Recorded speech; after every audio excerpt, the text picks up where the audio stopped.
We recently hit yet another huge milestone here at the Cyberwork podcast, 25,000 YouTube subscribers. Thanks to all of you who watch and listen each week, to those of you who watch the YouTube videos go live and chat with each other in comments, and everyone who is helping us to grow this great community. To give back, we're now giving you 30 days of team training for teams of 10 or more. Your InfoSec Skills account will help your entire team develop their skills and earn CPEs through hundreds of IT and security courses, cloud-hosted cyber ranges, hands-on projects, skills assessments, and certification practice exams. Plus, you can easily monitor, assign, and track training progress with team admin and reporting features.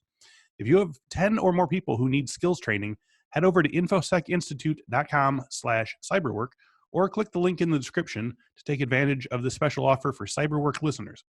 And thank you once again for listening to and watching our podcast. We appreciate each and every one of you coming back each week. And on that note, I've got someone I'd like you to meet, so let's begin the episode.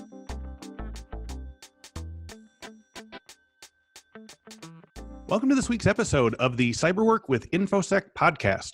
Each week, I sit down with a different industry thought leader, and we discuss the latest cybersecurity trends, how those trends are affecting the work of InfoSec professionals, while offering tips for those trying to break in or move up the ladder in the cybersecurity industry.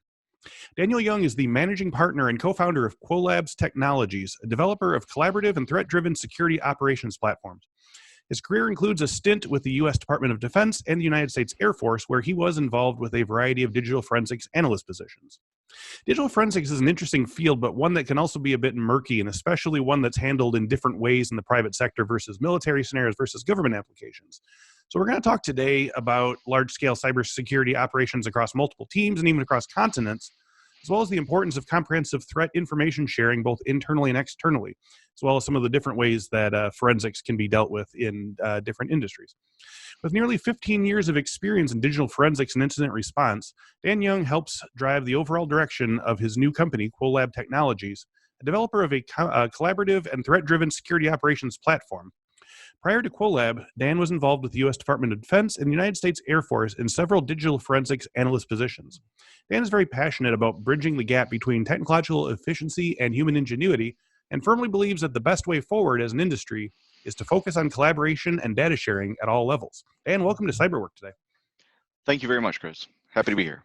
Good to have you. So I want to talk to you first, as we always do with our guests, about your general security journey. How did you first get interested in computers and tech and cybersecurity? Was this something you were interested in before you got into the military? Did you pick it up in the line of duty? No, I picked it up back when I was a young little, warthog, as they would say. Picked it up, started out with a 8086, IBM 8086 with a big old giant floppy drives, the 5 1/4. Oh, yeah. So I put one in for your operating system, one in for the program you're trying to run and load. And so I go way back to ththose days. DOS, 622 was my pride and joy. I loved working at that. From there, it migrated up through gaming as, in the early ages. Warcraft is a big thing. They're talking about the relaunch of different things like that. Oh, yeah. I'm talking the heyday of gaming. It's been quite the conversation on the Slack channels around our job now that everyone's working from home. Exactly. Same here. So, that's one of my challenges with our developers and everything. Like, guys, I understand that you're at home and there's all this going on, but we can head in the game. Work. So, head in the game. Right. So, so got into gaming, computer, and then from there, building my own computers. When I went to, building them and then working on doing different things with them, went to college and got taken under the wing by a really good man there at M State College. And he brought me into he was the lab manager. So he ran all the different labs for the computer sciences and then the engineering teams and so forth, as well as the general use labs, and had me running, helping out in the lab environments. Got a lot of experience there. Fell passionately in love with that kind of operations space. And then when I joined the Air Force, it just took off from there. Okay, well, that jumps nicely into my next question here. So could you give me kind of a compressed version of the types of projects, positions, or training that you had with the Department of Defense and the Air Force? What were some of the major steps along the way in terms of sort of becoming someone who was, went from, basic programming and gaming into someone who, really understood like forensics and what were some of the milestones that pushed your knowledge forward? So the biggest milestone for me initially was chance, luck, right? I initially joined the Air Force right after 9/11. It was a heyday of combating Islamic insurgencies and so forth. Joined and went actually to DLI for language school. So I was an Arabic linguist. Okay. I got to my first duty station, and they said, okay, so you have a background in computer science, very strong, as well as you speak Arabic. You want to go to this team that does digital forensics. That was actually the first time I ever really heard of digital forensics outside Wow. of Okay. some like CSI type stuff, right? Right. I never touched it. So went in, started playing around in there, got a lot of OJT hands-on training. So they were using my linguistic skills to look at the media that was capture media, battlefield media is what it was. So cell phones, laptops, and everything that come off of different individuals that are captured in the battlefield. So looking through that and finding the intelligence that we needed, videos, documents, contact lists, all that good stuff, and then passing that information on. So OJT started out, and then there was several good courses that I went to, both the DoD courses so DC3 and some other institutions, Air Force institutions, put together these. Air Force OSI, for example, has a lot of digital forensics investigators, so they have different courses and recommended paths. And also through SANS Institute, I heavily relied on their Forensics 408 back in the day, and then 508 training, which is the GIAC certified incident GIAC certified forensics analyst. Excuse me. Mm-hmm. So going through those kind of courses and training is really what got up my game and got me at the professional level I needed to be at. Okay. So I want to sort of pull back and talk about the general concept of computer and digital forensics for people who are, just coming to this, maybe they typed in what is digital forensics or whatever. So what are the most common types of forensics cases you are asked to carry out with DoD and with the Air Force? I mean, obviously you can't reveal anything, specific, but what were, some of the types of things that you were working on in these two positions, and were there any procedural or technical differences between the way the two departments worked in this respect? Absolutely. Great questions. So before I answer that, I'm just going to caveat that by saying that I am no longer affiliated with either DoD or the Air Force. I'm Okay. wearing a QuoLab shirt. So, Right, of course. just once we got all so Yep. this is talking about my experiences and my opinions on that. Sure. There was two major types that we worked with. The typical ones that you would think of, counter hackers, right? So working on like blue team activities where you're going in and you're doing hunt activities throughout a network. You're trying to find out how did the intrusion happen, where did it come from, and then looking at the individual systems, laptop, server, whatever it may be that was affected by it, and conducting your forensics examination of that device. That's the one type. So that's more like cyber focused. Okay. The other focus that I had a lot of my career in as well is that counterterrorism type focus, and that's focused more on the individual using the device versus it's a persona approach, right? It's not looking at software so per se. It's more like content on the device. I see. Very similar applications. Yeah. You're still using the same tools across both to acquire the data. It's what you do with that data afterwards that matters. Right. Okay. And so, and you're looking for different clues. You're looking for, a turn of phrase, or, something that could be could mean two things or a keyword or something, right? You're looking at his chat logs if he happened to archive and save them off. Back in the heyday of Skype, a lot of people like to save their Skype logs, or if they had, your cookies were and are. Or you didn't know you were saving your chat logs. You didn't know, and we knew, and we were taking advantage of that. Or you're looking at the types of media that they're producing, or watching. So their browsing history. Find out, okay, you're not an extremist, but you're incredibly active on all these different forums. You're looking at all this vile content. So that's the persona, and then you build out that data and not build it out, but you extract that data and build out your case based off of what you find in there and pass that on up the chain. Were you required to sort of watch all of the sort of horrendously violent stuff, or were you able to sort of delegate some of that, or were you able to say, okay, I get the point? Or well, there's I could go on. I could say that there's a reason why I'm not doing it anymore. I think that that brings up a very good, interesting point about the digital forensic sphere, especially from the military context. Okay. I think, and I believe in my colleagues that I've talked to in the law enforcement sector go through the exact same thing. Sure. It's the burnout, right? You can only expect somebody to do so many hours, years, whatever it is, of watching child pornography before it probably starts messing with you, right? Same thing with violent extremist media. Yep. So, I think every professional has to reach that point and say, okay, I think I've had enough. I need to step back permanently or step back for a few years or whatever that Right. time may be, and then maybe come back. So mental health is a big component of that journey. Hmm. But you're absolutely right that it involves hours and hours and hours of looking at incredibly vile stuff. But you do it knowing that you're doing it for greater good, and Yeah. not to sound too idealistic, but you truly are. I mean, at the end of the day, for law enforcement, going after child pornographers, they're Hmm. doing it for the altruistic reason of stopping the people that are Yes. engaged in that violent stuff, right? Right. For my context, it was stopping other attacks from happening Yes. or catching the guys who are actively plotting attacks against our troops, right? So Yeah. that's what the focus is. So Yeah. that's what Yeah. keeps And your head in the game, keeps you straight, locked on, and keeps you from freaking the hell out. Right? right. And also, I think that's worth. I'm glad we brought that up because you might be saying, "Oh, I want to get involved in forensics in a military context," but you don't really think about like that's what you're going to actually be doing. Is Yes, you're going to be sort of pushed to your limits in this regard. and that's, I mean, the technical side of the job is huge, right? Sure. You have to be passionate, you have to be engaged in it, Yeah. and wanting to have an inquisitive mind, right? To go after the data, to go after and look for and seek. But you also have to be able to, like you were just saying, you have to be able to handle that data Hmm. and understand that. Sure, I need to look at this video to find out everything I can about what this guy was doing because I have to detail it for my counterparts in like the DA or whoever else is going to use that data to convict this individual. But you have to counter that with, can I actually spend those hours looking at and watching this type of data? Yeah. And Yeah. Yeah. that's the challenge. Do you find now that you've done it in these kind of military and Hmm. government contexts, but also in private sector? Is there a sort of a level of difficulty on the technical side on one side for the other? Like, do you find that sort of extremists have a better security posture, or is it I mean, is it easier now? Is it harder now? Do people sort of lock up their files more? I don't know if that's even something you can compare necessarily. So back in the day when I mean, I'm talking back in like 2007, 2008 timeframe. And I know that the people were doing this before that, but my experience started roughly in that time frame. It was much easier than it is today. Right. People were passing stuff in the clear. They were using.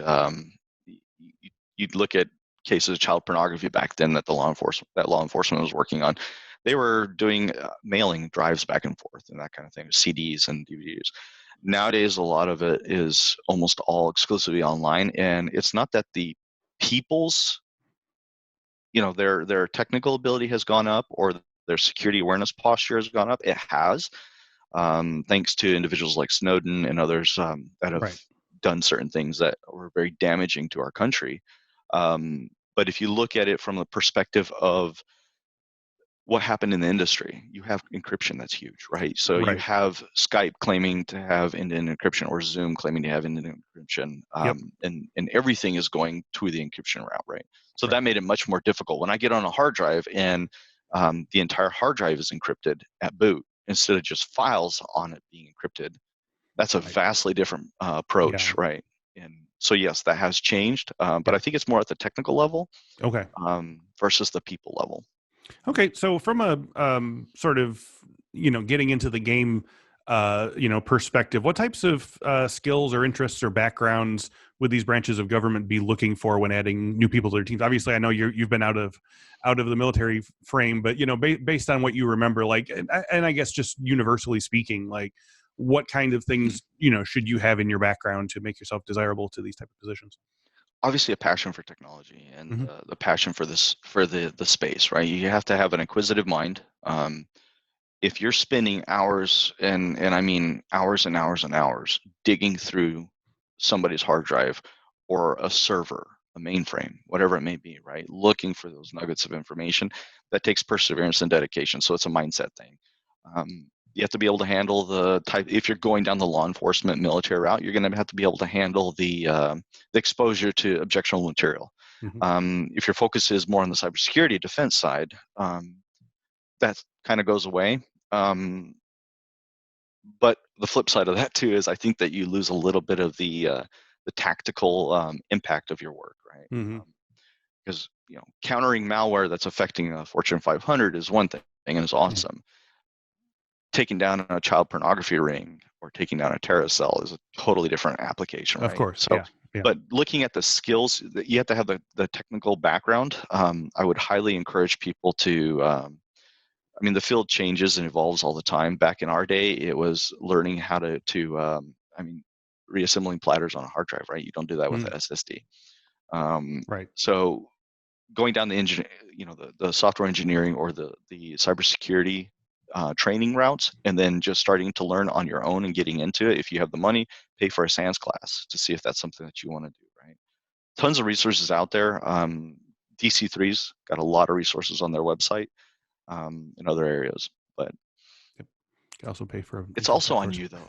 Yeah, so not affiliated. They didn't pay me for that. So right. No, yeah. just dropping it. So yeah, I wanted to talk a bit. So let's talk from individual, because you're talking about like yourself as an individual,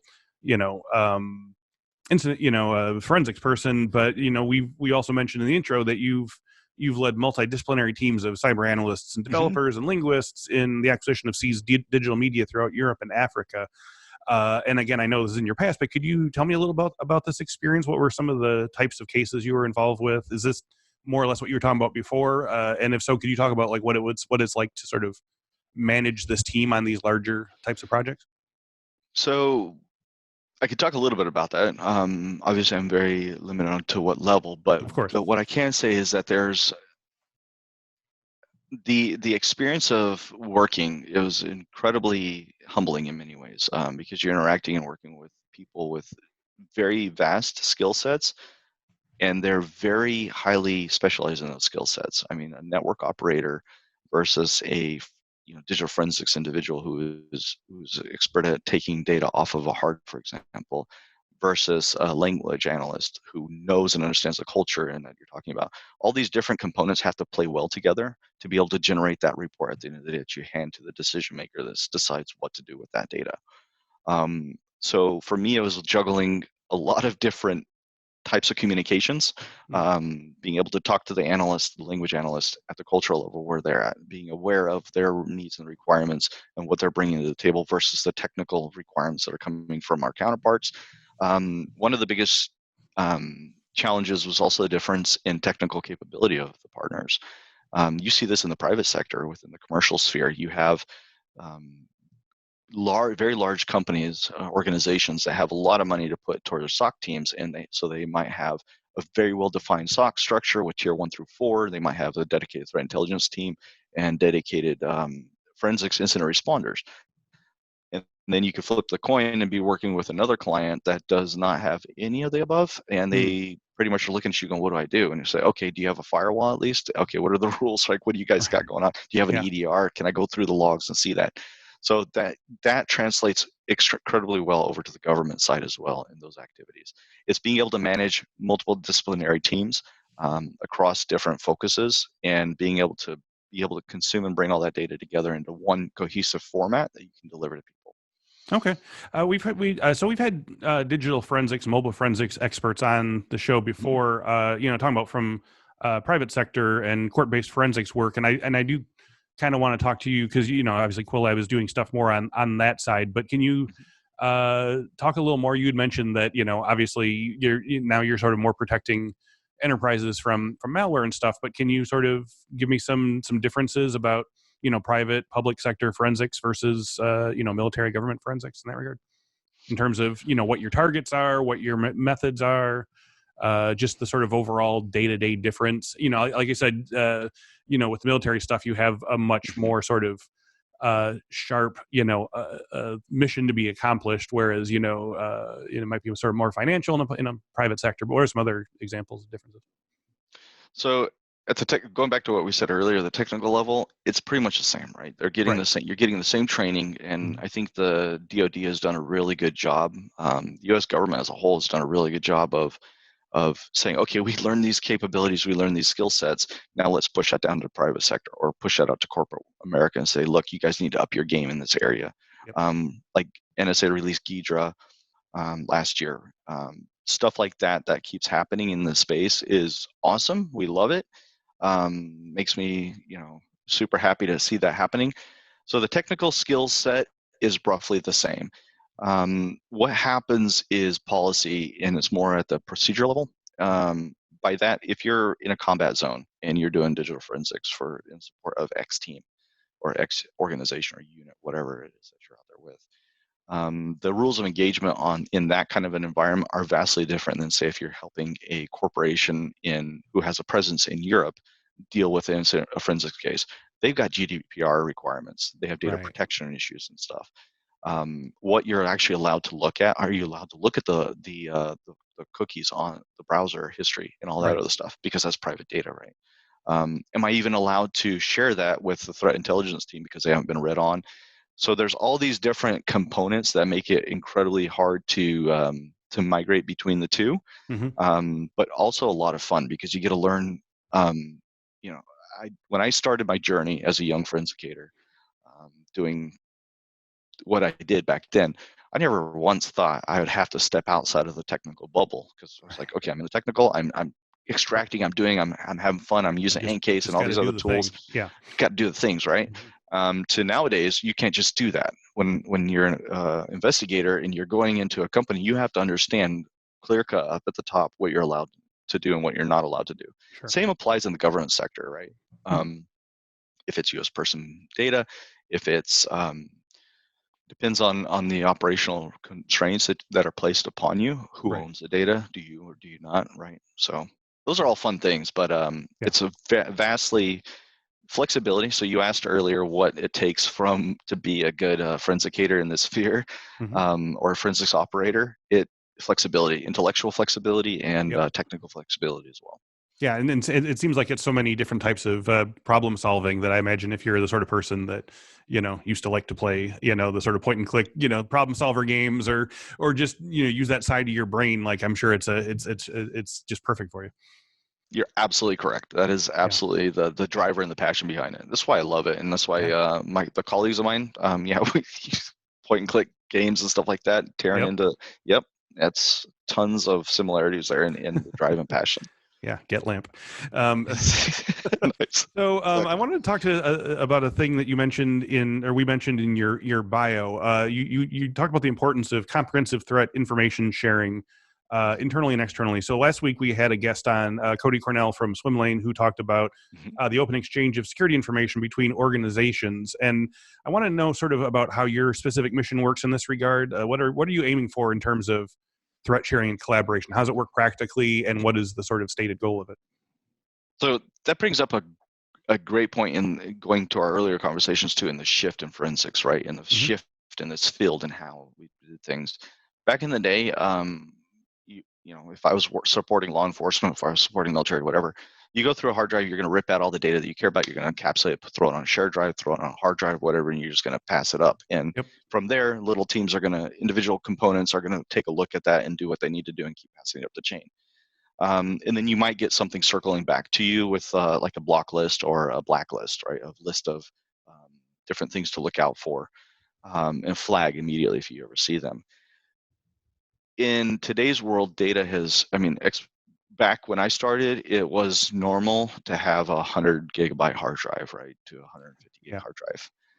That's not the case anymore, as we both know. And not only is it not the case on the individual devices, it's no longer localized. It's spread out, right? So the vast amount of data that you have to go through and curate, it makes it impossible for you to just pick up an image. So you rip an image of a laptop. Let's say it's a 2 terabyte image that you're taking of a laptop. That 2 terabyte image might compress down to, 700 gigs, right? 700 gigs, try and push that across a pipe. How long is that going to take you to push that, right? And then now you're talking real time, when people want decisions yesterday, when you have money going out the door because it's a hack related, or you have people's lives online because it's law enforcement or counterterrorism related. What are you going to do? How are you going to do it? Right. That breaks it down to the need to proceduralize and split out the process and determine the individual points that you need to be able to share and push out as quickly as possible between organizations and teams. So no longer can I just give you a huge bulk dump of everything and say, look, my job is done, go with it. I have to do the processing and say, okay, you truly care about this. MITRE ATT&CK framework is a great example of that. We're using that heavily in our platform, and we're using it because it's exponentially increasing the ability for us to communicate about different topics. Right. If I'm talking about executable, I no longer have to sit there and give you a long explanation of what that executable does, There you go. or if I'm tagging data, how I interpret my tags for you, right? I can just say it's got this MITRE ATT&CK reference number, There you go. ID. Yep. Boom. Oh yeah. And they immediately know that executable can do this. And it's like this, or it might have 3 or 4 different because it has different capabilities, like if it's, command and control node, whatever. So you have that ability. So that translates to you need to have a vector and a mechanism to be able to translate and share that information. So Swimlane's doing an awesome job. I'm very familiar with them and love those guys. I'm looking forward to partnering with them maybe. But from what we're doing is we're focusing on the same areas, saying what are the commonly available communication vectors for threat intelligence artifacts. Okay. So you have MISP, you have STIX, TAXI, and OTX, and all those other different frameworks that are available and transport mechanisms that are available to share threat information data. You also have vendor-specific capabilities, right? So don't want to start name dropping a bunch of vendors out there, but there's feel free. Threat Connect, there's connections to others. One of our partners, Intel 471, they all have their way of collecting, categorizing, cataloging their threat information data. And what we're looking at doing is saying, how is the easiest way that I can get from the operator, the guy doing the forensics job, from the network incident responder, from the threat intelligence team, how can we get that data in a unified way and share it back and forth? Obviously, again, we can't keep passing back terabytes of data. Right. We got to be at the level where we're sharing truly actionable, real-time live information. Okay, so that's not just information sharing, but also a sort of standardizing and streamlining of the way you sort of report the data. Like you said, you're not going to have to sit there and explain every single procedure if you have the MITRE ATT&CK matrix to help you with that. Yep. Yeah, we love. That's exactly right. Yeah, we love the MITRE ATT&CK. You love MITRE? Yeah. We on our InfoSec resources blog, we have dozens of articles that each one is sort of a breakdown of a different MITRE ATT&CK matrix points and stuff like that. And they're great fun. When they came out with that and released it, it was a few years ago. I was like, where the hell has this been? How come I haven't had I know. this? It seems so obvious. Like it seems like it should have already been with us. Yeah. Correct. It's like, wait a minute, we already did this for networking protocols. We already have the exact same thing. Why do we? And now everybody gets to have it. Yeah, now everybody gets to have it. Share the wealth. Right. So for us, it's about being that data aggregator and connector.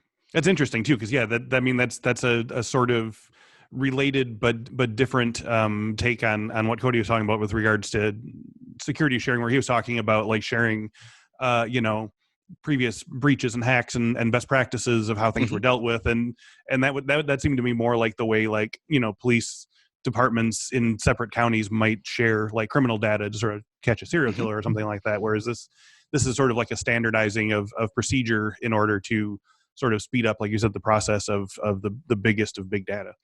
Yeah, and it's giving you a playbook, right? So, a workspace. So our focus is not on getting down to procedures and processes. That the individual teams can do that, right? And our job is to be amorphic and be able to let them within our platform or whatever platform they choose to use that we're connecting with and exchanging data with. Let them have the ability to have a unified place where they can come together and analyze and investigate data in ways that make sense to their organization. And to be able to do that, you have to be a data integrator, right? You have to be a tool integrator. And our focus is more on the people workflow, the collaboration between the individual teams and people. You mentioned earlier what are some of the challenges that I faced when I was working for the government, U.S. government in Europe, and running those teams and doing that kind of work. Data exchange was a huge problem, and it still is a huge problem. And I don't think the U.S. government or NATO or whoever you want to throw a label on, I don't think anybody has it totally nailed down, and that's what we're trying to. Our vision, our passion is to nail down the best way to do data exchange and collaboration. And it has to have that technical component, right? So my hat as a techie back in the day is still applicable, right? So you have that passion, that love for what that individual MITRE ATT&CK mapping is to, and say, okay, how can I best represent that for somebody else over here that needs to work with it in a different context? And from there, make the world a safer, better place. That at the end of the day, that's the goal here, right? Right. That'd be a great place to end that show, but I have more questions for you. Cool. So I wanted to talk about another point on your bio about, and you're gonna have to explain this to me as if a 6-year-old were asking the question. But Oh boy. tell me about the use of graph modeling in threat analysis. Is another thing that you said you're very interested in. What aspect of threat analysis would this change, and how would it improve the practice of incident response? So graph modeling in our context is how we can best display the data, interact with the data. I'm talking behind the scenes in the core, right? The platform core, how the data is being manipulated and interact with. But it also comes down to how that data is being visualized and displayed, and the frequency, the live updating that's happening with analysts. In practice, this means that when I put data into QuoLab, I want to know that it's immediately being, which QuoLab does, is immediately, if I inputted, say, 50,000 different IP addresses into QuoLab, let's look at it from IP domain type spacing. QuoLab is automatically going through, and it's going to be pulling together all the different data points that it knows about that touch those IPs, and also subsets of those IPs. So if you have an Intel report that came in from your Intel provider, your threat intelligence provider that you have within the system, you're immediately going to get notified to that. The other thing that's going to notify you to is the external tools that you have connected. So if you're using domain tools, or if you're using Shodan, for example, it's going to automatically go through, hey, Shodan, task these 50,000, go out there, pull the data back, bring it in, and display it contextually. That's all happening automatically by the platform. And where that becomes critical is that within the link analysis viewer within QuoLab, and I'm not trying to get tool specific here, I'm just saying this is how we're doing it. Yeah, absolutely. You're able to visually track through, okay, ingest point, here's where I saw it, here's where it's going, and this is why I care about it in a visual way, and that's bringing the human part to it. So the only way that we could truly do this, there's a lot of databases out there that do really good bang up job, and I'm not ragging on them for their specific use case, right?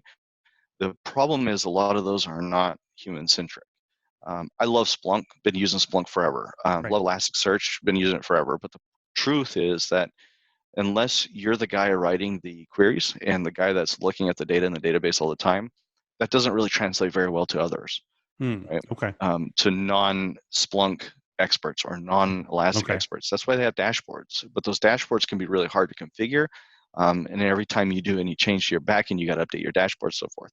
QuoLab says, look, we'll be the visualizer for you of that.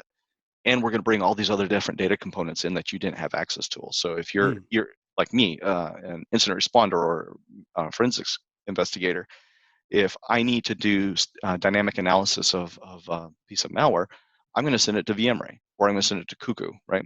Okay. And if I'm doing static analysis, I'm going to send it to Ghidra or Binary Ninja or whatever other tool that you're using to do your static analysis. And then all those different data points that those tools produce, bring it back in, and now I can visualize it and look at it. And I'm not just looking at a tab view, I'm seeing the actual interactions between those different data points. And then you throw in stuff we were talking about earlier, like MITRE ATT&CK mapping. Right. And now all of a sudden the kill chains become blatantly obvious to everybody, right? Yeah. Yeah. Well, and I like this too, because it sort of makes me think of the way, people say they're worried about, AI or whatever, sort of taking away security jobs. But as you're dealing with sort of like data at this size, like you need these kind of like automation methods and these types of things.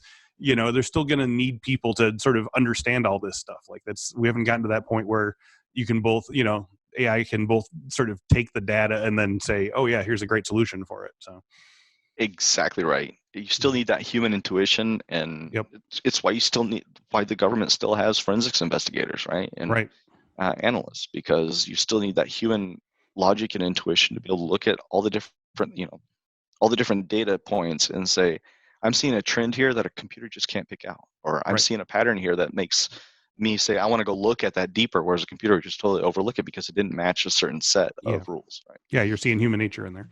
Hey, until Johnny 5 comes alive, we're not going to be able to. That could be a while. We're going to be doing this ourselves for a bit. Oh man, we are definitely the same age.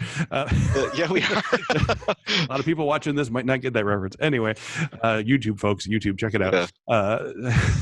So I want to talk, this Cyberwork podcast. We want to talk about jobs and careers and so forth. So for listeners who are interested in pursuing careers in digital forensics or incident response or related things, what are some skills, experience, certifications they should be looking into now to get into the game? Like if you were hiring someone at QuoLab for these type of positions, like what are some things you would absolutely want to see on that person's resume or hear in an interview or see in a cover letter that would make you say, this person has the right background or whatever? So I'm not a traditional interviewer, primarily because of the opportunities that I was given in my life. In my career, again, I was a linguist. I didn't have a formal training in computer science. I had taken a lot of computer science classes, had a lot of passion and involvement in it, but I was given the opportunity to break into forensics and become where I am. So I like to see, I'm looking at it more from a personality type focus, and I'm not looking at check boxes on a resume. But the check boxes that I do like to see, and I think a lot of my colleagues would probably agree with me in liking to see, is definitely some sort of computer science background. Okay. Not programmers specifically. Those that can be helpful, but programmers have a different mindset, right? They have a different. They're makers, not breakers. Right. And can't fault them. We need them, right? Yeah. And they're the guys that I go to automate XYZ function that I need, right? But I'm looking for that analytic mindset. I'm looking for people who have taken a lot of courses, probably network forensics or network security, so security plus and all the security type trainings, and then taking it the next step and said, okay, I'm interested in forensics and I want to take courses on, for example, Udemy has different courses available to them for example, acquiring a hard drive. How do you use basic DD or whatever you're going to use to get a forensics image of a hard drive? What does a forensics image really actually look like? And there's great training. Again, I go back to SANS. I'm, again, not being paid, sponsored, or affiliated with them. I just happen to love their training and their products. I've used them for years, both for myself and members of my team. And I can't say enough how that is, if you can afford the couple $1,000s for the course, take that.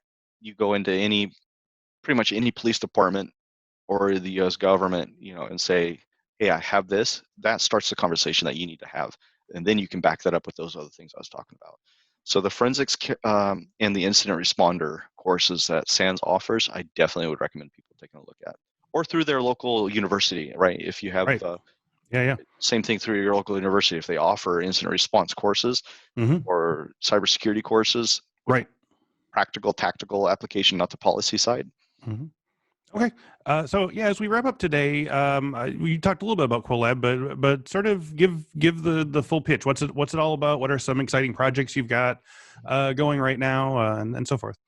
Yeah. So company just actually moved from, we were in Europe, we were in Frankfurt, Germany, and we just actually relaunched in the US, and we're headquartered and proud to be American, rocking and rolling here and making waves as far as we anticipate or the way we see it in our sphere. We have a data fusion analysis investigation platform, QuoLab, and what that does is it fuses your internal and external data feeds, data sources. So internally, that could be your SIEM, your Splunk, your whatever your data lake is that you have, as well as your tools internally. So we talked about some of them for dynamic and static analysis of malware. Could be other types of tools that you have within your ecosystem that you want to use on a procedural basis.